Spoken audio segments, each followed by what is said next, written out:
Hello mga ka-reels, kumusta mga kaibigan? Ayan, share ko lang po sa inyo ang aming hapunan pero breakfast food yan mga kaibigan.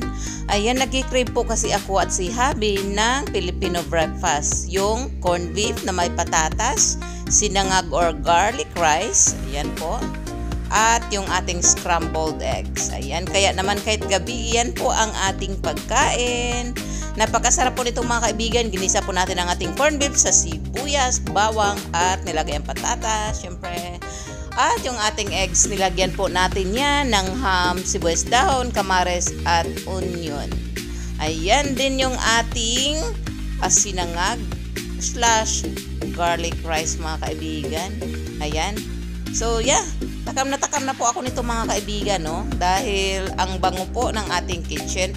Aba, syempre hindi mawala yan. Dahil kahit gabi nagkakape po tayo mga kaibigan. Ayan. Kasi nga breakfast food nga ang ating hapunan. Ayan, napakasarap talaga ng corned beef. Grabe. Napakalasa at napakabango ng sibuyas. Ayan, so yung ating scrambled eggs, ginarnishan po pala natin yan ng green onions mula sa ating tanim sa harap ng bahay. Kahit frozen mga kaibigan, impressive ang ating green onions. Buhay na buhay. Naman, kainan na. Let's eat. Thank you for watching. Bye-bye!